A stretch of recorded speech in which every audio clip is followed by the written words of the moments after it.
I'm really sorry. I had to empty out the food waste, so I had to suspend this video. But let me actually resume it. Now, CNN Chief Legal Analyst Jeffrey Toobin and CNN Legal Analyst Ellie Honig. Jeff, let me start with you. You think the most important moment during questioning was straight off the top. Why? Well, because Chief Justice Roberts, who I expect will probably be a swing vote here, he seemed to recognize that there is no way the president could be completely immune from any sort of scrutiny, either from Congress or, in the second case, from a subpoena from the New York City, the Manhattan District Attorney. But the question is, what is the standard? What kind of subpoenas are allowed? Can the Congress, can a district attorney go into anything, or what are the limits? And that balance of rejecting the absolute claim from the president's lawyers, but not giving carte blanche to the prosecutors. Okay. That's the balance that I think the court. Okay, so according to the estimation by the Jeffrey Toobin, as a CNN legal analyst, the most important question definitely actually makes its appearance at the very beginning of this debate. What has been so important? So he really expects to see John Roberts, Chief Justice John Roberts, would actually be a swing vote, so who would actually, upset the scales and the tip of the balance here. Because not necessarily this, blind assumption definitely presumed by President's lawyer Jay Sekulow to give a full immunity, like carte blanche, the blank card, to actually have absolute bulletproof vest, which would actually protect the president from whatsoever type of criminal cases, whether that would be, immediately from the U.S. federal court, or even actually, from the Congress, or even from the district court in Manhattan. Doesn't matter. There would be at least, a certain type of wiggle room that would be used by the legal entities to conduct their investigation or scrutiny or probe into President of the United States. That could be possible. So when it comes to actually making a decision, what's been most important at this moment is Chief Justice John Roberts' opinion, whether he would have perceived that there will be, a certain type of limitations when it comes to the execution and implementation of a presidential immunity clause. To what extent the presidential immunity clause can be applied to better protect the president of the United States by it would actually, by having it a full clause applied to his own immunity. To what extent? That's really the case. That means the constitutional rights that already beautifully lay down the possible legal clauses which could be interpreted or construed to better protect the president of the United States by applying this issue to his immunity and his protection. To what degree this can be acceptable, that's really a point of the debate here. Why he talks about the Manhattan's district attorney? Because the president of the United States, as an entrepreneur, operates as a business by owning of the Trump and International Organization. Before this, right? Before he actually, came into power, he was an entrepreneur who was overviewing the entirety of his business entity in New York. That's really the reason. Whether, the New York's district attorney, that means New York's, top prosecutor, who might actually, truly redeem his authority to conduct a probe into presidential financial history.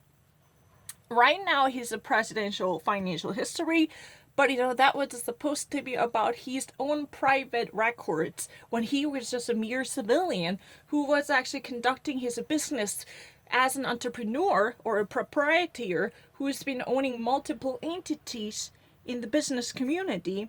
His financial records, including tax returns, should have been published ahead of time, but this was not done properly. For that reason, Manhattan's district attorney, Cyprus, is there a Cy? Whatever that guy, who actually, can definitely claim his rights to conduct a probe into the financial status of President Donald J. Trump. So it's really interesting whether there would be the blind trust in the presidential power, which it could never give any way to the inquiries. that might actually, harm the presidential implementation and the presidential powers. That's what has been actually discussed at this moment. Jeffrey Toobin's argument is the most important issue, the crux of the matter, has been revealed at the beginning of the core session because Jay Sekulow somehow zoomed in on and featuring the temporary immunity that could absolutely and categorically shield the president from being the subject and the target of the criminal investigations either conducted by the United States Congress as a legislative entity and branch, or even the secondary case that would be undertaken by the judicial branches,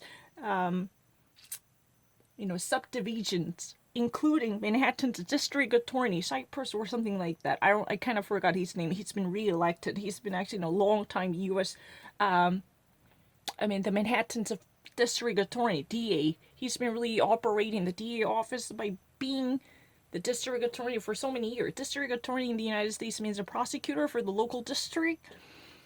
And this is also elected in office. This job is also elected by the people living in that district.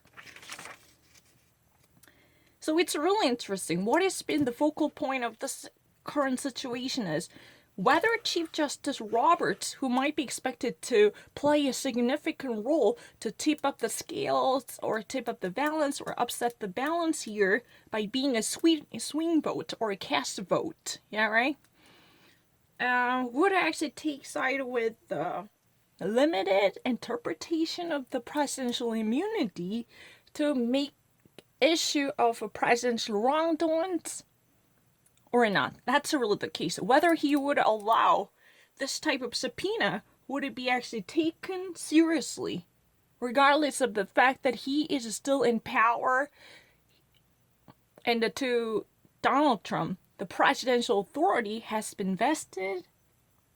He could still, meanwhile, be a subject of the criminal investigations. But, to what extent John Roberts, as a Chief Justice, who would invoke a power to make the significant change, can read the situation. In what way? That's really the case.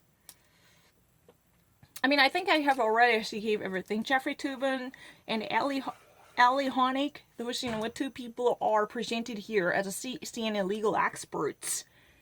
And according to Jeffrey Toobin, Jay Sekulow's argument is somewhat flawed because he does not actually believe that at least there is a carte blanche to the absolute categorical immunity, regardless of the temporal transience or not. Could it be to actually shield and prevent this person named Donald J. Trump from being investigated by the criminal inquiries or probes? There could be certain type of legal condition in the case of a serious criminality,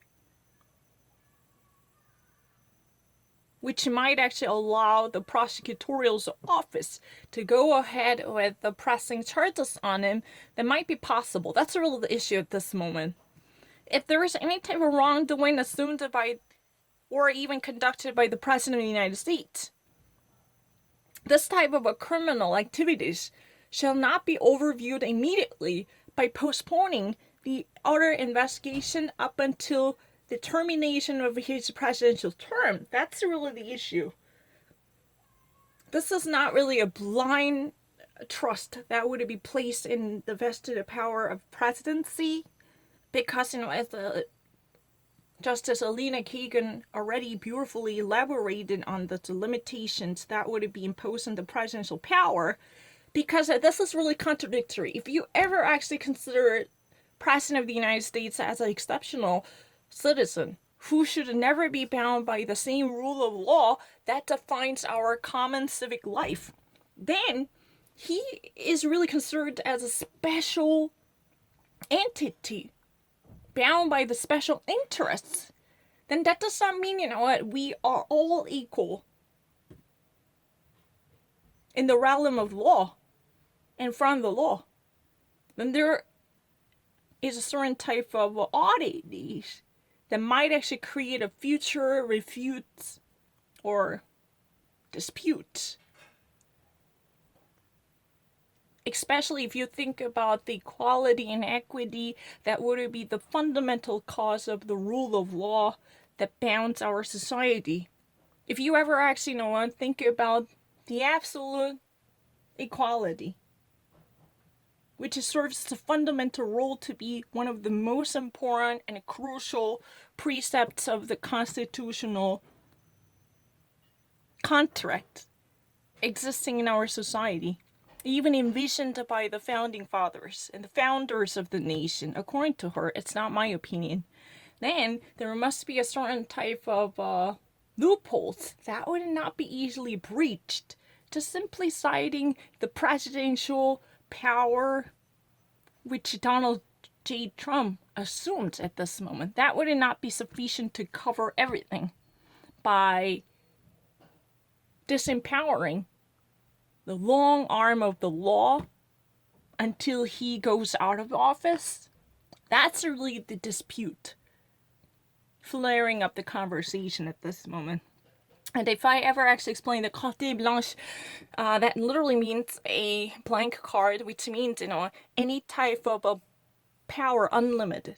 That would be given to you. And let me actually write down in a carte blanche. That means that there is no limitation whatsoever. You can actually redeem every single thing you like to have. This is really an unlimited, gift card.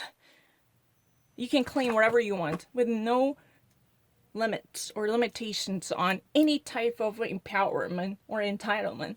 But the problem is, there must be certain type of legal challenges that would be engendered if you constantly want to hold on to the absolute and blind cover-up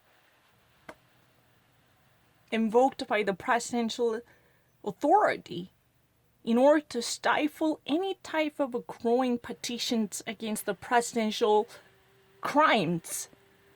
For instance, if President of the United States truly shoots someone, as he has already mentioned during the presidential election on Fifth Avenue, then he would actually, still remain unscathed. Are you sure about that? Then, there must be a certain clause which should actually be construed by the legal scholars with definitely alerted discretion to analyze to what degree a sitting president deserves his chance to be immune from any culpable wrongdoings or crimes. Should he be remained untouched or unscathed by any chance of being tried? That's really the interesting issue. Everything remains really clear at this moment because no one cannot actually guarantee the president should be an exceptional figure who could absolutely guarantee that he's above the law and above the fringe type of exceptionality to qualify himself for being above the law. And that would definitely trouble many minds.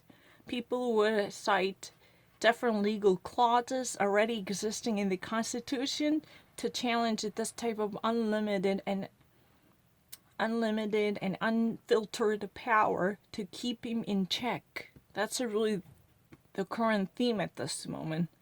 But the thing is, all eyes are on Chief Justice John Roberts, who could truly hammer out a gavel to make the total difference, right? Because right now, everything is really tense, walking on a tight rope. Because it's almost like 50-50. 8 and 4 and 4, right? Amongst the 9 different figures. Probably it would be almost equally divided. I'm not really so sure because, I have to actually listen to this more. And the rest of the details are still undisclosed. Not actually, opened up. And I have to actually cut it off. I don't know what else I can say.